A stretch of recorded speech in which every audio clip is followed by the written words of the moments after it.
Haïti vit un moment historique sur la scène mondiale du football en se retrouvant face au Brésil lors de la Coupe du Monde 2026. Ce match est bien plus qu'un simple affrontement dans un tournoi, c'est l'expression suprême de l'espoir collectif d'un peuple, le symbole de la résilience d'une nation qui, malgré les crises, l'instabilité politique et sociale, trouve dans le football une lueur de fierté et d'unité.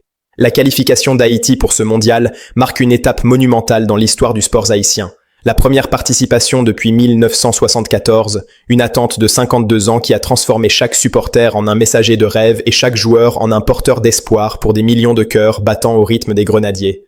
Le parcours haïtien vers cette Coupe du Monde est, en lui-même, un témoignage de courage. Forcés de jouer leur match à l'extérieur en raison des conditions sécuritaires dans leur pays, notamment en jouant des rencontres à Curaçao, les Grenadiers ont affronté et dominé des équipes réputées plus fortes, se qualifiant en tête de leur groupe, puis arrachant des victoires décisives face à des rivaux traditionnels de la région. Dans cette campagne, des joueurs comme Jean Rickner Bellegarde, Franz Di Piero, Luisius Didson et Ruben Providence ont porté la flamme haïtienne avec une détermination, une cohésion et un engagement qui ont fait vibrer toute une nation.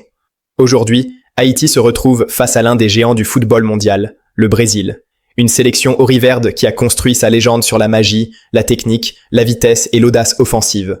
Mais au cœur de cette équipe brésilienne se trouve une menace singulière pour toutes les défenses du monde. Vinicius Junior, l'ailier gauche dont le mélange de vitesse explosive, de dribble étourdissant et d'intelligence offensive fait de lui l'un des joueurs les plus redoutables du football moderne. Pour Haïti, stopper Vinicius Junior ne sera pas seulement une tâche stratégique, ce sera l'épreuve de force tactique, mentale et collective qui peut définir l'issue de ce match. Comprendre comment neutraliser ce joueur extraordinaire, c'est déjà prendre une grande part de contrôle face au Brésil, car même une équipe aussi prestigieuse que la Seleção dépend largement de la capacité de ses stars à transformer des opportunités en actions décisives.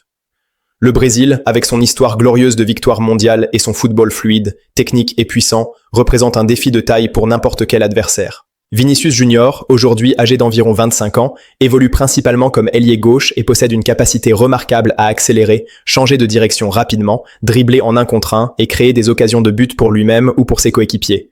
Physiquement, il peut sembler frêle, mais son agilité, son équilibre et son contrôle rapproché du ballon lui permettent de déstabiliser même les défenseurs les plus expérimentés. Sa capacité à zapper d'une vitesse de passe à une accélération soudaine, souvent combinée à une feinte ou un changement de rythme, fait de lui une menace constante sur le flanc gauche brésilien. Cependant, stopper Vinicius ne signifie pas l'isoler complètement du jeu. Il est également capable de jouer en position plus centrale, même s'il reste plus dangereux lorsqu'il part de la gauche pour déborder, pénétrer dans l'espace ou combiner avec ses partenaires d'attaque, créant ainsi une menace doublée par d'autres talents brésiliens. Ce niveau de polyvalence offensive signifie pour Haïti qu'il ne suffit pas de coller un seul joueur à Vinicius, c'est l'organisation collective qui doit être réglée comme une horloge si l'on veut limiter son influence. Le premier aspect tactique pour Haïti sera donc d'établir un bloc défensif extrêmement compact. Cela implique que toute la ligne arrière, ainsi que les milieux centraux, comprennent parfaitement leur rôle dans la réduction des espaces. Vinicius excelle lorsqu'il reçoit le ballon entre les lignes, là où une défense éloignée peut être désorganisée. Pour contrer cela, Haïti doit maintenir un alignement serré entre les lignes défensives et les milieux, forçant ainsi le jeu brésilien à aller vers l'extérieur plutôt qu'à pénétrer le cœur du bloc haïtien. Ce bloc doit être discipliné, formant presque une unité indivisible qui ne laisse aucune brèche pour que Vinicius puisse utiliser sa vitesse et son dribble en profondeur. En parallèle de ce bloc compact, Haïti doit assigner une surveillance stricte sur Vinicius Junior, mais pas simplement par marquage individuel pur. Dans les phases défensives, l'ailier brésilien doit sentir la pression constante d'au moins 2 joueurs, un latéral haïtien qui reste près de lui et un milieu qui vient soutenir dès que Vinicius commence une course ou une prise de balle dangereuse. Le but ici n'est pas d'entrer dans un duel physique direct systématique, car Vinicius est extrêmement agile et difficile à contenir dans ce contexte, mais plutôt de l'empêcher d'installer son rythme de jeu, de l'obliger à revenir plus bas et à perdre du terrain offensif précieux. Ce type de stratégie peut fatiguer un joueur offensif, réduire sa confiance et briser sa capacité à affecter le cours du match, surtout à ce niveau de compétition. Plus spécifiquement, lorsque Vinicius reçoit le ballon sur le flanc gauche, Haïti doit s'efforcer de fermer la ligne de passe extérieure rapidement, en utilisant un latéral dynamique, agressif et intelligent, prêt à limiter l'espace et à forcer Vinicius à jouer vers l'intérieur, là où des milieux haïtiens bien placés peuvent l'isoler plus facilement. Ce dernier point est crucial. Pousser Vinicius à l'intérieur, là où se trouvent plus de joueurs haïtiens, réduit ses options et le place face à des situations où l'aide défensive peut arriver plus vite. L'objectif n'est donc pas d'absorber passivement, mais de forcer le jeu vers des zones où Haïti peut concentrer plus de joueurs défensifs sans ouvrir des espaces dangereux dans le dos de la défense. Un autre point essentiel est la coordination entre le milieu et la défense. Haïti doit éviter qu'il n'y ait des distances trop grandes entre ses lignes, car Vinicius est particulièrement dangereux lorsqu'il se retrouve face à un milieu désorganisé ou trop lent à réagir. Les milieux haïtiens doivent être prêts à harceler le porteur de balle, à couper les lignes de passe vers Vinicius et à se repositionner rapidement pour bloquer les corridors de passe vers l'axe. Il ne s'agit pas seulement de contenir Vinicius lui-même, mais aussi d'empêcher qu'il reçoive des ballons propres à des endroits dangereux. Cela demande une concentration maximale, une communication continue entre les joueurs et une lecture de jeu anticipative. Un autre élément tactique clé consiste à limiter les situations de 1 contre 1 dans les zones profondes de la défense haïtienne. Vinicius est à son meilleur lorsqu'il est isolé face à un défenseur, surtout si ce dernier n'a pas d'aide immédiate. Pour neutraliser cela, un défenseur doit toujours garder un œil non seulement sur Vinicius, mais aussi sur les mouvements des milieux qui pourraient être attirés vers l'attaque ou vers des duels sur d'autres zones du terrain. Cela signifie que les milieux doivent être prêts à guider le ballon vers les flancs où il y a plus de couverture défensive, forçant ainsi Vinicius à jouer là où il a moins d'espace et moins d'opportunités de créer des brèches. Le pressing intelligent est une autre arme que Haïti peut utiliser. Haïti ne peut pas presser de manière aveugle et constante le Brésil, car cela ouvrirait des espaces catastrophiques derrière la ligne défensive. Mais des pressings coordonnés, ciblés et intermittents, où Haïti attaque immédiatement le porteur du ballon dès qu'il est réceptionné, peuvent en faire rupture dans le tempo brésilien. Ce type de pression contrôle l'attaque adverse sans sacrifier la structure globale du bloc défensif et peut forcer des erreurs comme des mauvaises passes ou des pertes de balles à des endroits sensibles, réduisant ainsi les opportunités pour Vinicius d'être impliqué dans des actions décisives.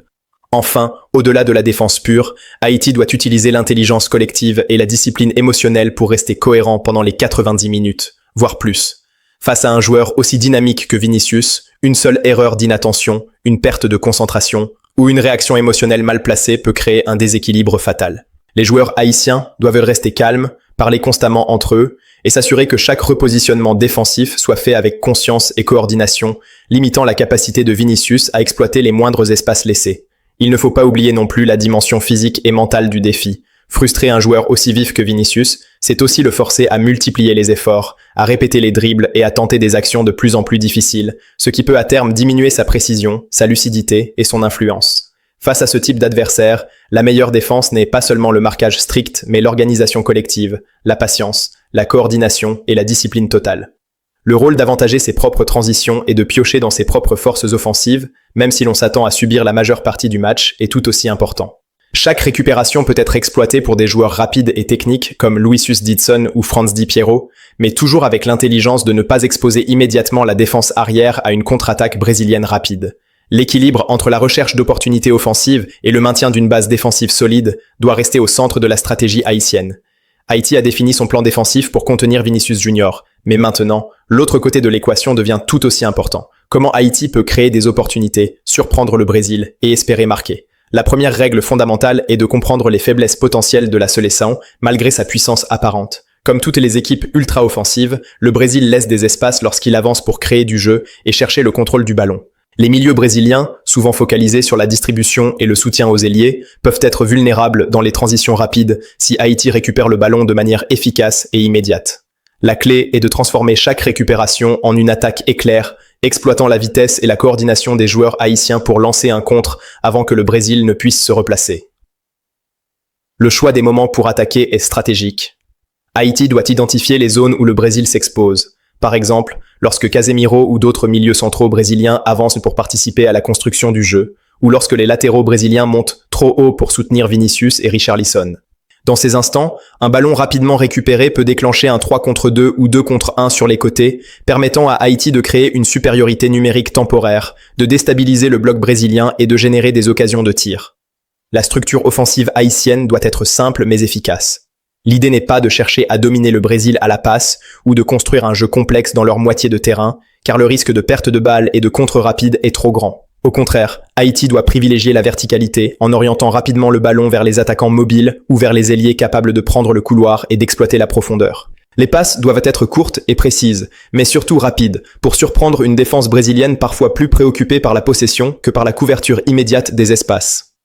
Le rôle des milieux centraux haïtiens est double. D'abord sécuriser la défense en réduisant les lignes de passe adverses. Ensuite orchestrer les relances rapides vers les ailiers ou l'attaquant central. Cela nécessite une lecture parfaite du jeu, une anticipation des mouvements brésiliens et une communication constante pour ne pas laisser de vide exploitable.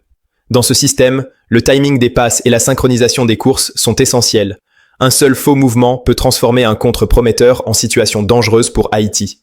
Les coups de pied arrêtés représentent une autre opportunité stratégique. Haïti peut préparer des combinaisons spécifiques pour les corners et coups francs, exploitant le physique, le placement et le sens du timing des joueurs offensifs. Par exemple, utiliser des feintes, des décrochages et des courses croisées peut déstabiliser une défense brésilienne souvent très concentrée, mais parfois vulnérable aux mouvements imprévus. Un corner bien tiré ou une remise sur un joueur démarqué peut offrir une occasion unique de marquer, surtout si le Brésil sous-estime la capacité d'Haïti à se coordonner dans ses phases. Le positionnement des latéraux haïtiens dans les transitions offensives est également critique. Alors que leur rôle principal reste défensif pour contenir Vinicius ou Richarlison, ils doivent être prêts à se projeter rapidement lorsque le ballon est récupéré pour créer des options sur les côtés. Cela implique un travail physique intense et une compréhension parfaite des moments où il est opportun de monter et quand il faut rester en couverture. L'idée est de libérer le couloir pour les ailiers, générant ainsi des situations où Haïti peut attaquer avec supériorité numérique temporaire et surprendre les Brésiliens. Le jeu en profondeur est un autre levier. Les attaquants haïtiens doivent anticiper les passes verticales, effectuer des appels au bon moment et ajuster leur vitesse pour éviter d'être hors jeu, tout en restant prêts à exploiter les espaces laissés par les latéraux brésiliens qui montent. Le timing des courses et la précision des passes doivent être synchronisés pour que chaque mouvement ait un effet maximal et pour exploiter les moments où Vinicius et les autres attaquants brésiliens attirent l'attention de la défense. Le Brésil est très fort sur les combinaisons courtes et rapides, mais il peut être vulnérable si on interrompt son rythme. Haïti doit utiliser des pressings ciblés, pas constants, mais intelligemment placés pour provoquer des pertes de balles et déclencher un contre. Ces moments peuvent être déterminants car ils obligent le Brésil à jouer vite dans des zones moins sûres et peuvent créer des occasions pour Haïti. Cette alternance entre défense organisée et pression calculée constitue un équilibre subtil mais essentiel à la réussite du plan tactique. L'intelligence émotionnelle et mentale entre dans le jeu à chaque instant. Les joueurs haïtiens doivent rester concentrés même après des actions manquées, des buts encaissés ou des situations de stress intense. La discipline mentale permet non seulement de tenir le rythme face à des adversaires techniquement supérieurs, mais aussi de capitaliser sur les erreurs du Brésil. Les grenadiers doivent se rappeler que chaque seconde, chaque récupération et chaque transition peut être décisive, et que leur collectif est leur plus grande force. Face au talent offensif du Brésil, il est crucial d'avoir une couverture mutuelle. Les défenseurs centraux et les milieux doivent se synchroniser pour que Vinicius ne puisse jamais exploiter un espace libre. Un latéral qui suit Vinicius doit toujours avoir un soutien proche, prêt à intervenir en cas de dribble ou de centre. La communication vocale et gestuelle devient essentielle pour éviter les décalages et maintenir une cohérence défensive tout au long du match. En attaque, Haïti doit rester opportuniste. Les contres doivent être déclenchés dès la récupération et exécutés avec rapidité.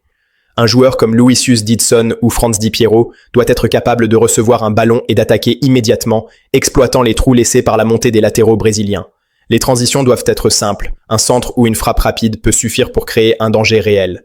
L'important est de ne pas ralentir le ballon, car le Brésil excelle à réorganiser son bloc en quelques secondes. Le soutien tactique des milieux haïtiens est crucial. Ils doivent anticiper les passes adverses et couvrir les espaces derrière les ailes, empêchant le Brésil de lancer Vinicius dans des courses isolées. La coordination et l'anticipation permettent de créer une barrière invisible, réduisant les options de passe et limitant les zones où le Brésil peut combiner efficacement. Cette approche demande un effort collectif constant et une concentration maximale. La préparation physique est également au centre de la stratégie. La vitesse et l'endurance des joueurs haïtiens doivent être optimisées pour tenir le rythme intense imposé par le Brésil. Les ailiers doivent être capables d'alterner entre attaque et défense sans perdre en efficacité. Les milieux doivent soutenir les transitions et la défense doit rester solide même après des courses répétées. La fatigue peut devenir un facteur décisif, et Haïti doit gérer intelligemment l'énergie de chaque joueur pour rester compétitif jusqu'au dernier coup de sifflet. La lecture du jeu adverse est une compétence clé. Chaque mouvement de Vinicius, chaque passe de Casemiro ou chaque montée de latéral brésilien doit être anticipée. La capacité à prévoir les trajectoires, à placer les joueurs en conséquence et à réagir rapidement aux changements de rythme est ce qui peut transformer une défense ordinaire en un mur quasi infranchissable. Le collectif haïtien doit fonctionner comme un mécanisme parfaitement huilé, où chaque joueur sait exactement où se placer et quand intervenir. L'utilisation des phases arrêtées offensives devient encore plus cruciale si Haïti parvient à contenir le Brésil la majeure partie du temps. Les corners et coups francs doivent être exploités pour créer des situations de déséquilibre dans la surface adverse. Les combinaisons, les courses croisées et les placements intelligents peuvent surprendre la défense brésilienne, souvent concentrée sur le jeu ouvert et moins sur les mouvements stratégiques en coups de pied arrêtés. Une coordination parfaite et un timing précis sont indispensables pour convertir ces occasions en but. La communication constante est le ciment de toute stratégie efficace. Les joueurs doivent se parler, s'alerter des courses, des ouvertures et des risques potentiels. Le capitaine en particulier joue un rôle central pour maintenir la discipline, motiver les coéquipiers et ajuster la stratégie en fonction du déroulement du match. Cette cohésion mentale est ce qui différencie une équipe capable de rivaliser contre le Brésil d'une équipe simplement en défense.